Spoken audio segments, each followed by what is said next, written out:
certo? Vamos ver se dá para nós explicarmos em 2 sessões ou em 3 sessões de aula, entre 3, tá? Gente, a, a nossa disciplina, a aula passada, ela foi posta no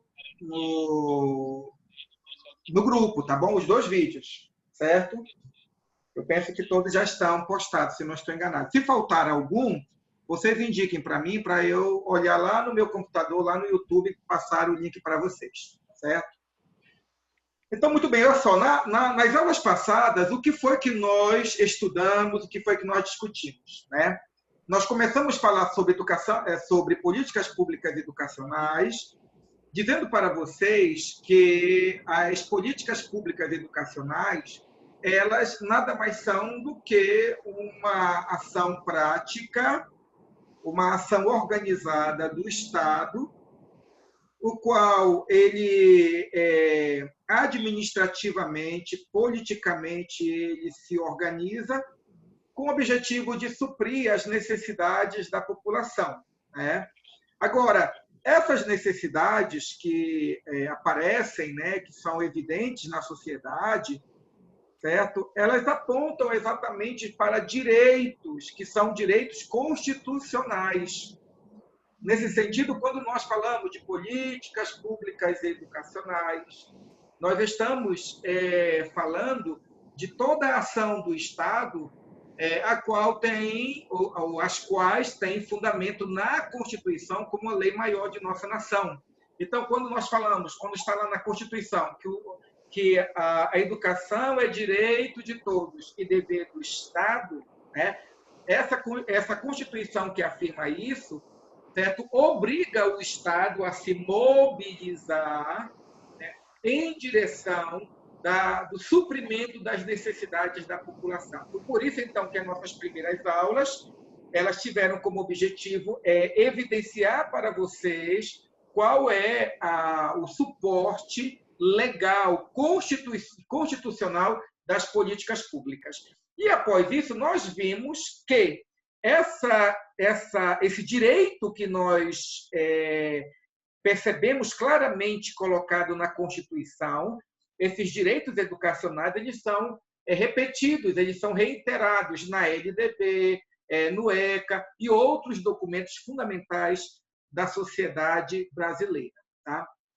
E aí nós vimos que o grande desafio de perceber a educação como direito, o grande desafio é mobilizar a população para que essa população vá exatamente à busca dos seus direitos constitucionais, né? Nós, nas aulas anteriores, nós afirmamos que uma das fragilidades da sociedade brasileira se dá no fato de que os cidadãos plenos de direito, que possuem na Constituição, na LDB, no ECA e outras legislações, né, direitos garantidos relacionados à educação, essa população muitas vezes se mostra tímida ou ignorante a respeito dos seus direitos.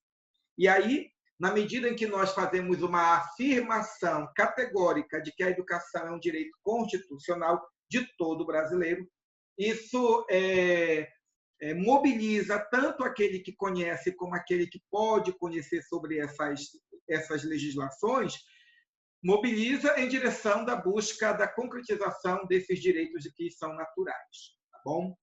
Na aula de hoje, nós trabalharemos o texto de Oliveira, o qual falará sobre o que são políticas públicas e o que são políticas públicas educacionais, e o que é política. Observem, nós temos 3 conceitos que estão imbricados, que estão correlacionados, tá bom?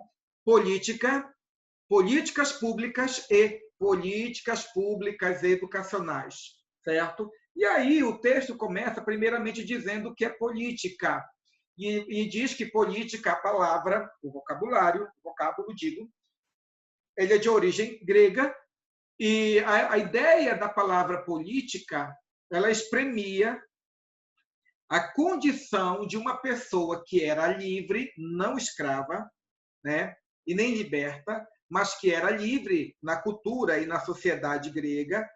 E essa pessoa plenamente livre, plenamente cidadã das cidades-estados gregas, iam nas reuniões públicas, geralmente nas praças, certo? Nas quais se discutiam questões importantes, fundamentais para a sociedade ateniense, espartana e outras grandes cidades gregas, né? Então, as questões eram levadas, as pessoas livres discutiam e todo mundo votava e todo mundo tinha voz e vez para debater os assuntos, né? Então, quando nós falamos de política, nós estamos exatamente nos referindo a essa ação humana, a essa produção humana, a essa intervenção humana nas questões sociais, nas questões da sociedade, nas questões da cidade. E aí, eu torno a dizer, esse é um resgate do sentido original da palavra política. Tá? E quando nós temos a palavra pública vem do latim, que significa do povo, né? Ou apenas povo, certo? Nesse sentido, quando nós falamos de políticas públicas, nós estamos exatamente nos referindo, a grosso modo, àquelas decisões que são tomadas a respeito do povo, a favor do povo, que interfere no dia a dia da população de uma cidade, tá bom?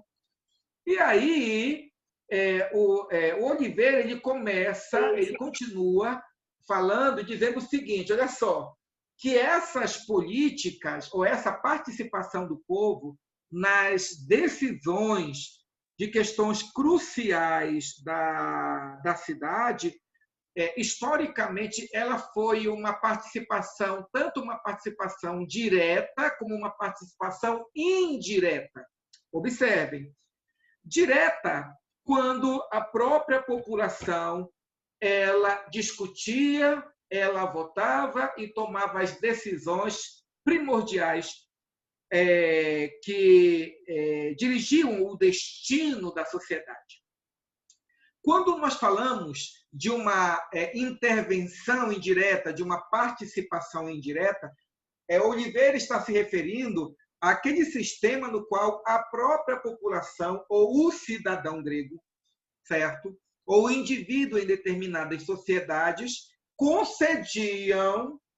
os indivíduos concediam direito a um grupo de políticos, ou uma casta de pessoas, a responsabilidade de assumirem o ônus e o bônus de decidirem a respeito do futuro da cidade, a respeito do futuro do reino, a respeito do futuro da sociedade, certo? E aí, nessa questão, Oliveira vai dizer o seguinte, observem aqui, especialmente essa parte aqui, né? Que, em qualquer modo, em qualquer situação, vejam, o Estado, aqui, ó, o Estado, estou marcando aqui, marcar mais forte novamente, o Estado sempre foi o elemento fundamental. O Estado a que eu me refiro exatamente é a organização burocrática que conduz à boa ordem da sociedade. Esta sociedade é indicada em uma cidade-estado, em um reino, em um país, enfim, em algum local geográfico habitado por pessoas e que estão regidos por uma lei ou por um conjunto de leis, né? No Brasil, quando nós falamos de Estado, nós nos referimos em dois sentidos.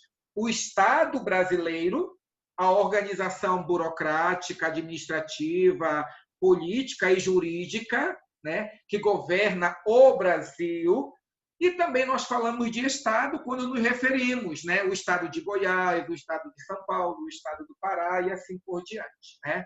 Então, Oliveira vai dizer que as decisões que se tomam para dirigir o destino de uma coletividade sempre decidido, sempre está envolto à autoridade do Estado como aquele que governa, aquele que gerencia, aquele que administra, aquele que supervisiona as pessoas e a organização social, né? E aí, existe uma questão interessante que Oliveira vai colocar aqui, é que as políticas públicas, nas últimas décadas, afirma, ela tem alcançado uma dimensão mais ampla. Observe. Em outras palavras, o que Oliveira está dizendo? Oliveira está dizendo que nessas últimas décadas, políticas públicas que anteriormente não existiram passaram a existir. Observem, pessoas que não eram visibilizadas, que não eram percebidas, pessoas e grupos que não eram valorizados, certo? Grupos sociais, grupos étnicos, grupos culturais que não recebiam os cuidados do Estado, hoje, né, na atual conjuntura, eles são visibilizados e eles também têm recebido os cuidados e a proteção do Estado brasileiro. E aí, Oliveira vai apresentar para nós que existem dois motivos, observem aí, ó, dois motivos que corroboraram, ou que ainda corroboram, e que, em outras palavras, que ajudam, que fortalecem, que dão suporte à criação de novas políticas públicas. O primeiro elemento que Oliveira coloca, gente, é o avanço das condições democráticas. Observe, eu coloquei aí em outra cor, exatamente para que vocês percebam aí.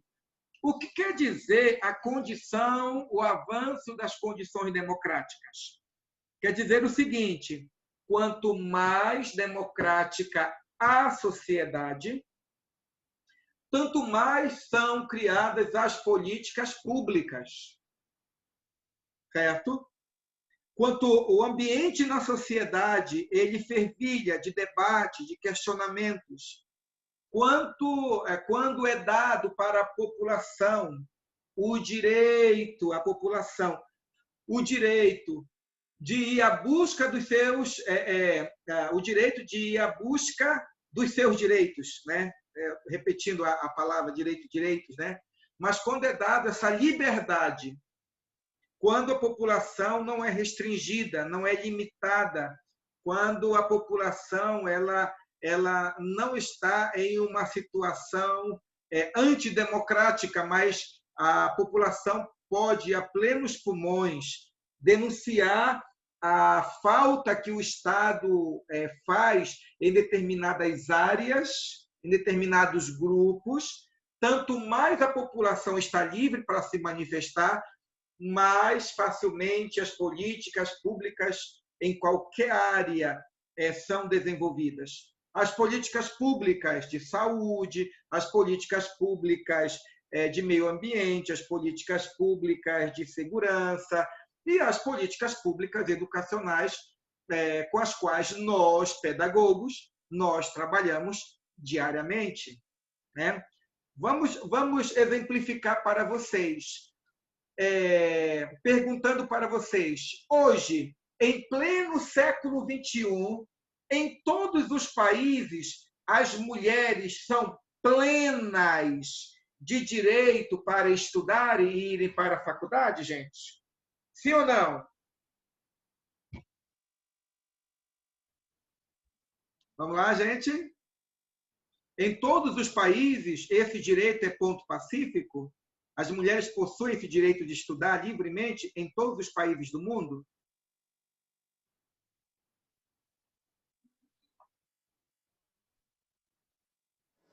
Não, professor, eu acredito que não. Você pode exemplificar uma região ou algum país no qual existe essa limitação para as mulheres, minha querida? Professor, tem vários. Agora me fugiu a memória, para ser sincero, assim, para falar um país, uma região, assim, ou um estado, eu não sei. Uhum. Mas a gente vê muito. questão de alguns países, né, onde a mulher ela não tem direito a nada, né? Os países orientais, lá para a banda do Oriente Médio, né, países de origem islâmicas, né, existem muitas restrições aos direitos das mulheres, certo? A partir de uma legislação religiosa, a partir de uma legislação que tem um fundamento religioso, dentro de um ambiente cultural no qual o Estado está subserviente à religião, certo? Existem casos em que as mulheres só podem sair de casa se saírem com o marido, com o irmão ou com um homem mais velho, né? As mulheres só podem dirigir carro se estiverem acompanhado com um homem, e assim por diante.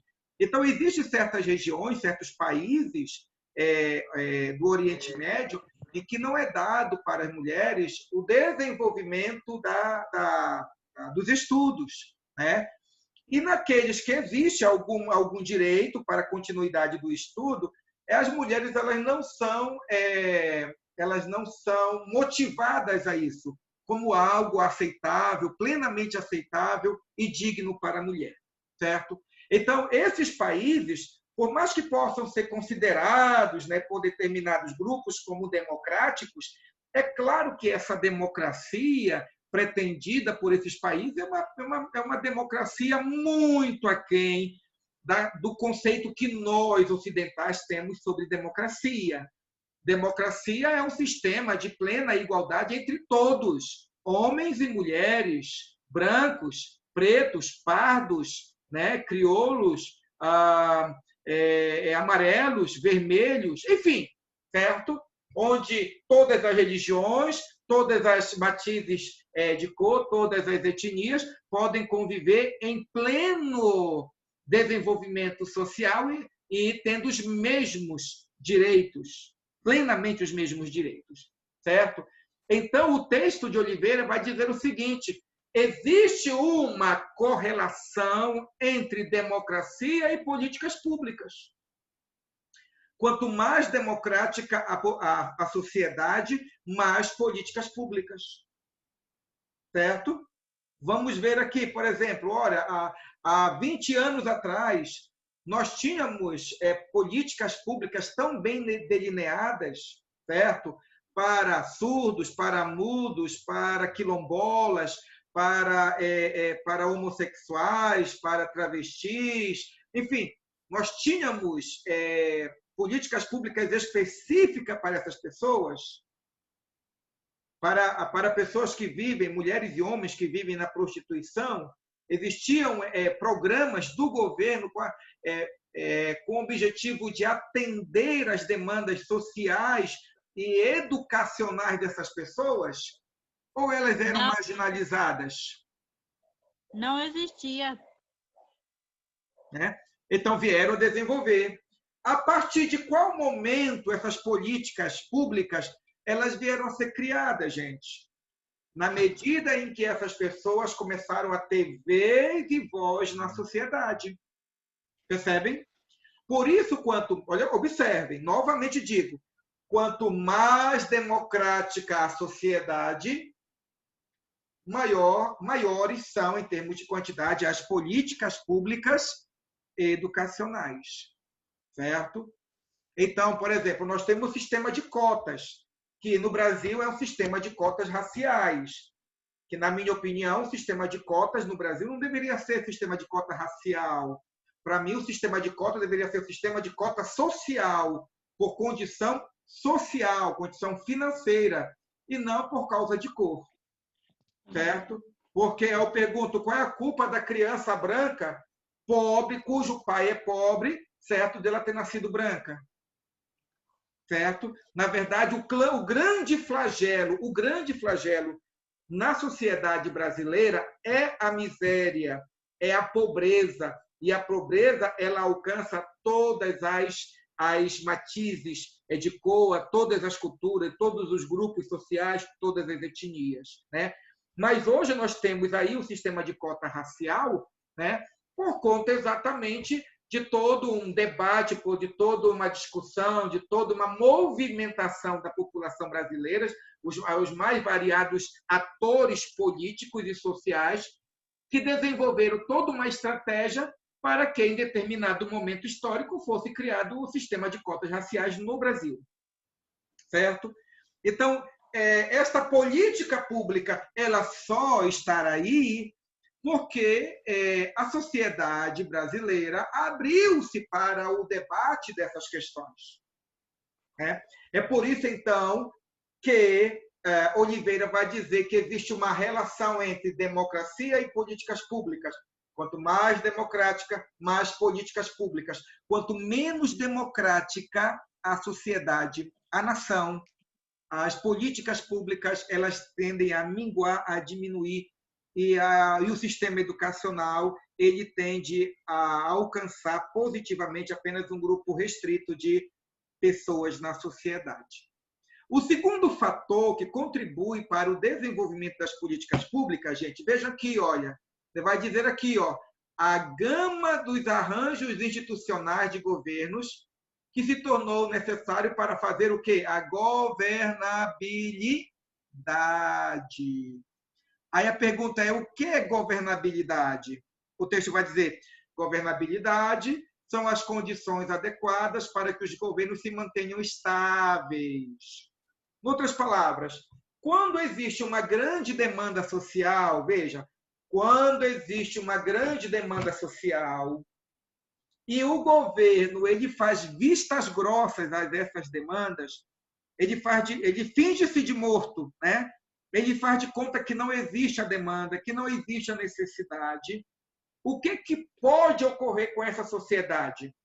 O que pode ocorrer é que, gradativamente, a população vai falando, vai aziando, né? Vai se tornando, a própria população vai perdendo a paciência, vai se sentindo esquecida, injustiçada, ludibriada, roubada em seus direitos, e isso pode interferir diretamente na governabilidade de um prefeito, na governabilidade de um governador ou na governabilidade de um presidente. Certo? Por isso, na medida em que os agentes políticos, como prefeito, governador e presidente, na medida que eles percebem que determinadas necessidades educacionais se mostram na sociedade brasileira, e na medida em que se percebe que essas necessidades, essas demandas, elas vão se tornando cada vez mais evidentes, cada vez maiores, e que a sociedade não pode mais postergar No banheiro. Pois não? Alô? Alguém falou? Então, continuando. Né? Então, a sociedade não pode postergar, deixar mais para frente para poder usufruir de direitos constitucionais. O Estado, para apaziguar a sociedade, o Estado tem que intervir. O Estado tem que agir. Certo? Vamos pensar da seguinte maneira. Né? Por exemplo, eu estou aqui em Goiânia há 15 anos. Certo? Durante esses 15 anos, mudou muita coisa na cidade de Goiânia. A população aumentou, a quantidade de crianças aumentou. Tente imaginar se em Goiânia ou em Aparecida de Goiânia não tivessem sido construídos mais CMEs. Certo? Como é que estaria a população? Qual estaria a situação do prefeito atual de Aparecida de Goiânia se ele não criasse condições mínimas, pelo menos, suportáveis pela sociedade, para poder conceder às crianças de Aparecida de Goiânia, certo? O usufruto do direito educacional que lhe é próprio, segurado na Constituição e no ECA.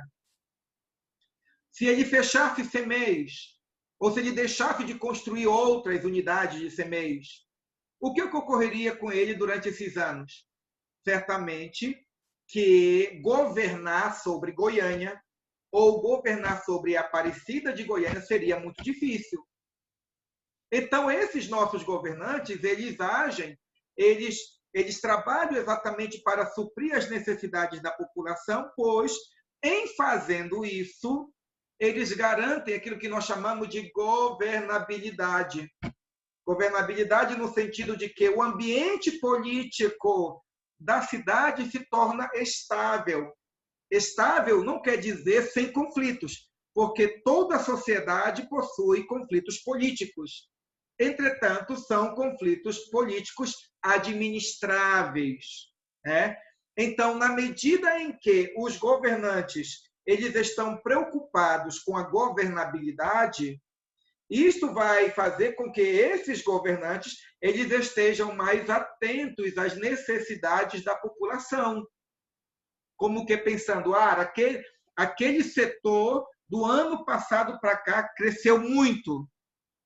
Aquele setor hoje tem tantas crianças, é preciso construir um CMEI naquele setor. Então, para manter a governabilidade, para permitir que a sociedade aparecidense, é assim? É aparecidense?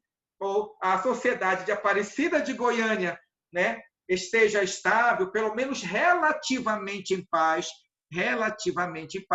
então o prefeito constrói, né, manda construir um CMEI aqui, uma escola ali, uma praça, e aí ele vai suprindo as demandas, das necessidades da população, e ele vai garantindo, pelo menos, fechar o círculo de 4 anos de governo dentro da cidade. Então, esses são os 2 fatores, gente, que contribuem para o desenvolvimento das políticas públicas. Primeiro, o desenvolvimento da democracia. Segundo, o desejo por manter a governabilidade, quer seja na esfera do governo federal, do governo estadual, como também do governo federal.